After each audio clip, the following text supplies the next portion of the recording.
প্ৰকৃতিৰ অকৃত্ৰিম ভালপোৱাৰ এক অন্যতম সৃষ্টি কাৰ্বি আংলং।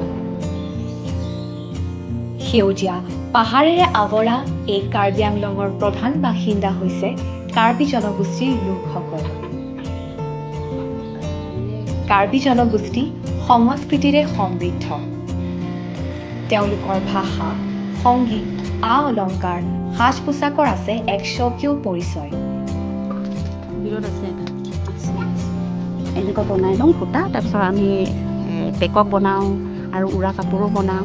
এইটো সূতা দি কষ্ট হয়, কিন্তু বহুত দিন মই এইটো বনাওঁতে বহুত কষ্ট হয়।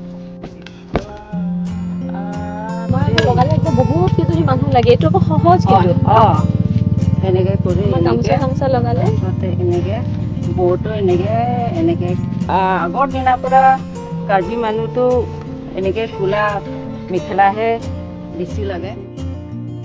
এই স্বকীয়তাক বিশ্ব দৰবাৰলৈ লৈ যোৱাৰ প্ৰয়াস অভিনেত্ৰী আইমী বৰুৱাৰ। আপুনি যে ফ্ৰান্স বুলি এখন দেশ আছে, কেতিয়াবা নামটো শুনিছেনে? ফ্ৰান্স শুনা নাই আমি। কেতিয়াও শুনা নাই? এই যে আপোনাৰ পৰা মই এখন কাপোৰ লৈছোঁ, য'ত এখন ডাঙৰ দেশ আছে আমাৰ এখন দেশৰ নিচিনাই, তাত এটুকুৰা ঠাই আছে য'ত বহুত ডাঙৰ কিবা এটা হয়, কান্স ফিল্ম ফেষ্টিভেল। তাত মই আপুনি বোৱা এইযোৰ পিন্ধি যাম আৰু আপোনালৈ মই ফটো আৰু ভিডিঅ' পঠিয়াম। কাৰ্বি মহিলাৰ পিনি পেকক পৰিধান কৰি কা মহোৎসৱলৈ আইমী বৰুৱা।